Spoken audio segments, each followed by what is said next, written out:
Ano ang naging reaction ko sa The Movie Rewind? Hi, my name is Enix and welcome to my reaction vlog. In today's content, ang gusto kong i-react ay ang The Rewind movie. Sino na ba ang napaiyak nitong movie na to? Pinaiyak ba ako nito? At anong na-realize ko after nito? May nakuha ba akong lesson? So wala nang patumpik-tumpik pa, ito ang aking reaction. Una, hindi ako napaiyak. Konti lang. Konti lang kasi may mga... Alam ko na kasi yung magaganap.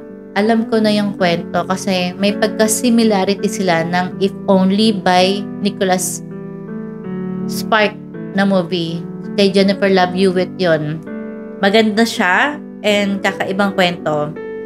Pangalawa, medyo nakaka-relate ako sa past ko. Kaya hindi na siya masakit para sa akin nung napanood ko to.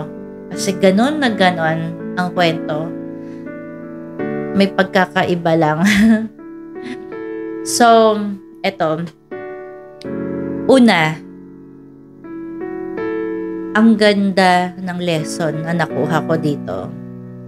Parang yung moving The Click ni Adam si Adam ba yun? Kalimutan ko na.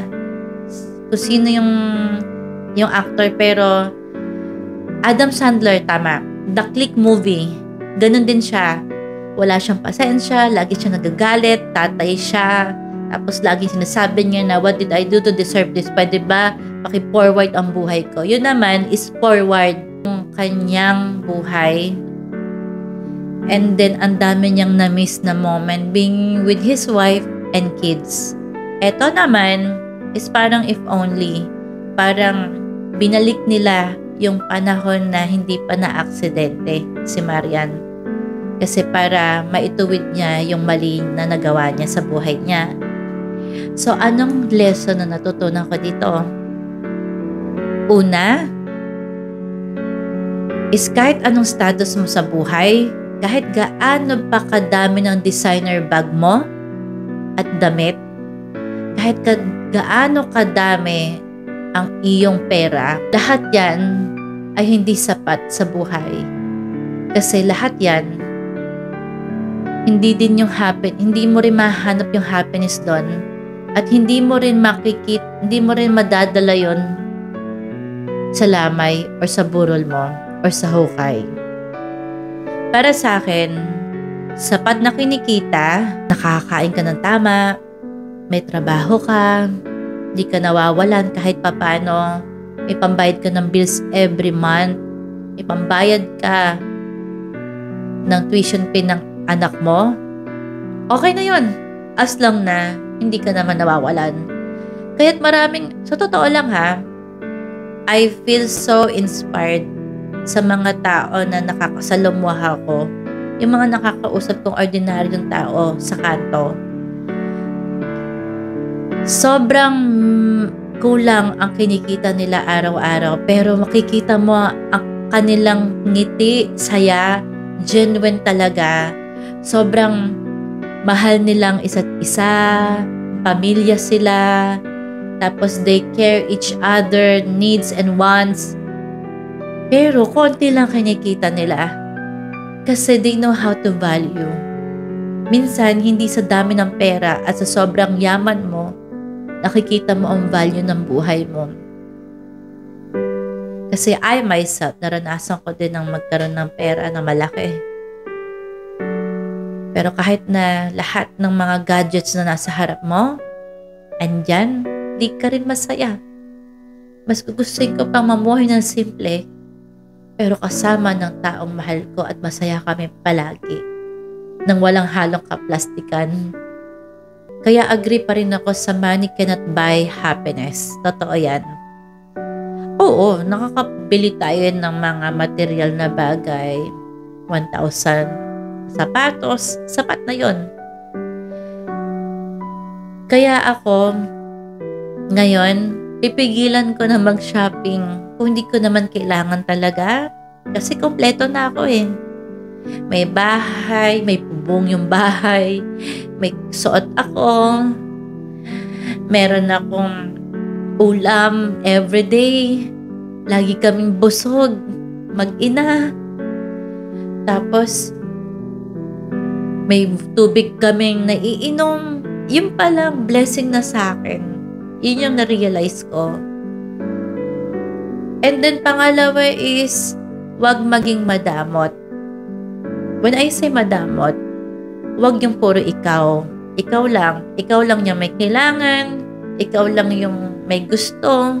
Dapat sundin ikaw. Kwento mo lang. Dapat yung pagmamahal na sa'yo lang. Dapat yung oras na sa'yo lang. Kung ano yung demand mo, dapat para sa'yo lang. At hindi mo iniisip yung tao sa paligid mo.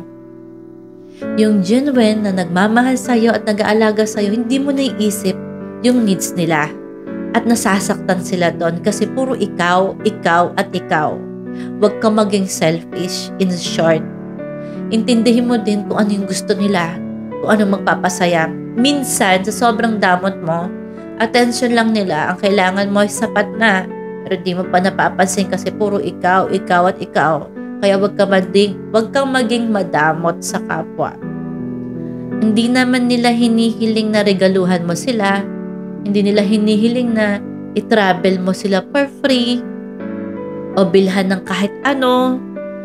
Ang gusto lang ng tao nagmamahal sa'yo ay atensyon at pagmamahal na totoo. Hindi yung puro ikaw at ikaw lang ang iintindihin. At pag hindi ka inintindi, para kang batang nagtatantrums. So, yun yung pangalawa. Isipin mo yung kapwa mo kung ano bang kailangan nila. Baka ikaw lang, okay na. Pangatlo, yung oras. Huwag mong ibigay lahat ang oras mo sa trabaho mo, kung paano ka magpapayaman, kung paano ka makikilala ng mga tao, na dapat yung promotion mo sa trabaho ay ikaw lang at talagang dun ka lang magpo-focus. Yung time mo, mas mahalaga ang pamilya. Ang sarap mabuhay nung sa sobrang busy mo, ginawa mo ng tama ang araw mo sa trabaho. Pag uwi mo, biglang kakain kayong pamilya, salo-salo, kwentuhan, kamustahan, nanood ng Netflix after. Mas believe ako doon. Spend more time with your family and friends or loved ones. Mas okay yon. Kesa yung puro trabaho ka ng puro trabaho, mamaya di mo alam, hindi mo na naalagaan yung sarili mo, nagkakasakit ka na, o yung tao pala na minamahal mo na hindi mo napapansin ay may sakit na malubha. Tapos kailan ka titigil? Pag may nagkasakit na, tapos sasabihin mo, sana noong nilaan ko na yung oras ko sa'yo. So, kahit ano man ang mangyari sa'yo, kahit anong status mo sa buhay, kahit gaano ka ka-busy, walang busy sa taong nagmamahal. Make time for someone. Ano man ang nagawa sa'yo ng ibang tao, galit man sila o nagkasala, learn to forgive and forget.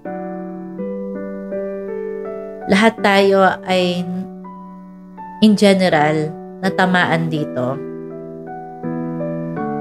Maraming nanakit sa akin. May mga trauma na ako dahil sa kanila. Pero lagi ko pinagdadasal na happy ako para sa lahat. Kahit na sinaktan nila ako, pinagdadasal ko sila na kung ano man yung happiness nila, is happy na rin ako.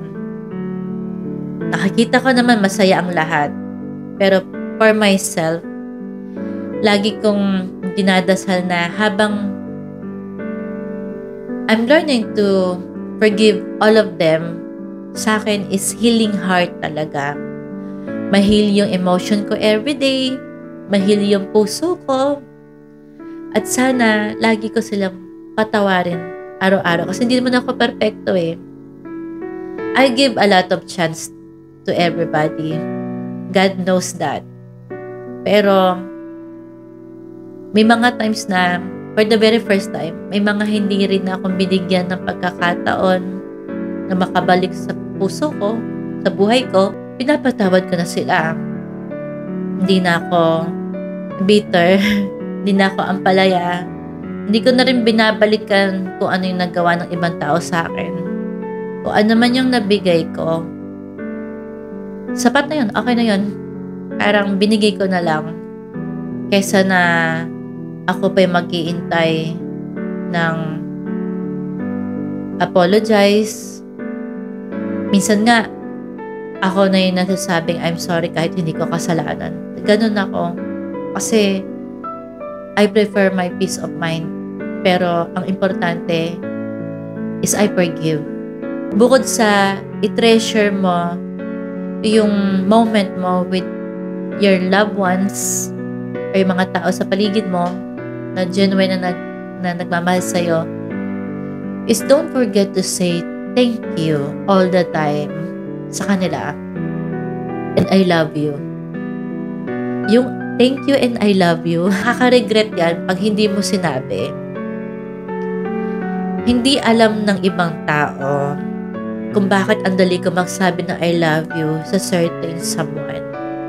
Kala nila, madali ako mahulog pag may gusto. Pero hindi nila alam is iniiba ko na yung way ko to express my love sa taong mahal ko. Kasi sabihin natin na kunwari I met someone. Kasi lagi na lang general, di ba? Pamilya, nanay, ganyan. For example, I met someone na in love ako. Hindi ako takot sabihin sa kanya na mahal kita. Kasi para sa akin, kung magiging ex ko man yan or forever yung guy na yan, whatever role niya sa buhay ko, sa akin ay hindi ko na yun iniisip. Kasi ang akin, if pang forever ka pa or magiging ex kita bukas, I don't mind. Kasi ang importante, nasabi ko sa'yo how thankful I was to have you and how much I love you every day.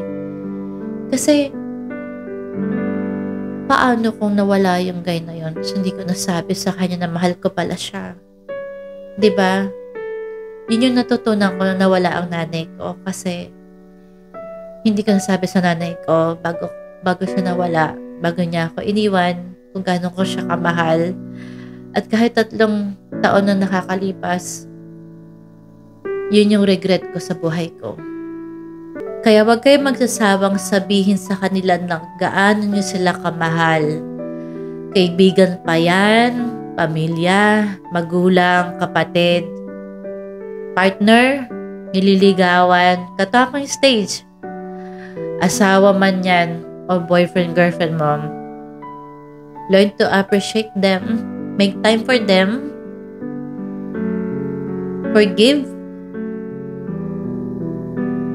Sabihin mo, mahal mo sila palagi. Ang sarap sa pakiramdam na by words and by action, all at the same time, ay ginagawa mo yan everyday for them. Kasi, para kahit anong mangyari, mawala ka man, or mawala man sila bigla, wala kang pagsisisihan sa huli. Kasi nasabi mo ang lahat at yung tama. Saka oras. Importante yung oras. Magbigay ka ng oras kahit gano'n ka ka-busy. Huwag mong sasaktan ang taong mahal mo. At yung taong nagmamahal sa'yo, huwag mong sasayangin. Kaya after kong manood ng movie na yon, ang laki ng impact agad sa akin. Nakita ko yung aso ko na laging nasa tabi ko. Sa sobrang busy ko sa kaka-gadget, kaka-livestream, minsan mag-gym, minsan magmo-mall, iniiwan ko siya. Siya abang ng abang sa akin. Tapos nung nanonood ako, napatingin ako sa kanya. So sabi ko parang, yung aso ko lagi nasa tabi ko, pero hindi ko pinapansin. Minsan lang ako mag-hi, pero aalis na naman ako, hindi ko siya sama. Bigla ko siyang hinag. Bigla ko niyakap yung aso ko at sinabi ko na, thank you, I love you, and I appreciate na itong oras na to, itong araw na to, is kasama kita hanggang ngayon at tayong dalawa ang magkasama. And then nung lumabas yung anak ko, syempre walang Clueless yan eh. Bata yan eh. Clueless. Napadaan lang. I hug him and I said I love him. Anong gusto mo? Ginanong ko pa nga siya, anong gusto mo? Na sobrang mahal na mahal kita. Sabi ko sa kanya, I'm always telling my son how much I love him. Pinalaki ko siyang expressive ako kasi hindi ako expressive nung bata ako eh. Tinuruan ako ng hindi magsabi ng nararamdaman kasi hindi kami ganon. Hindi rin kami into affection, into words. Puro kami action. Lumaki ako puro action lang ang love language. Pero iniba ko nung ako'y nagkaroon ng anak, iniba ko yung way, may action, may words, para sure na sure yung anak ko na ipakita ko sa kanya kung gaano ko siya kamahal. Mula gabi yun hanggang umaga, sabi ko sa kanya, mahal na mahal kita. Kahit anong gusto mo, andito ako. Para sa'yo lahat, yung buhay ko. Parang na-appreciate ko ikaw, saka yung aso ko. Hayop, no? Sabi ko, na-appreciate ko yung si Pasber, saka ikaw. Itong moment na to, magkasama tayo. Bigla ko naisip yon. Kaya ang laki ng impact sa akin ng kwento. Sa lahat ng dalawa lang ang movie ang nakatatak sa utak ko. Yung The Click at saka itong habang buhay. Itong The Rewind. Pero alam mo, ang na-realize ko, sa pelikula lang pwede mag-rewind. Kasi may edit eh. Sa buhay, wala. Kaya learn to appreciate each moment of your life with the loved ones.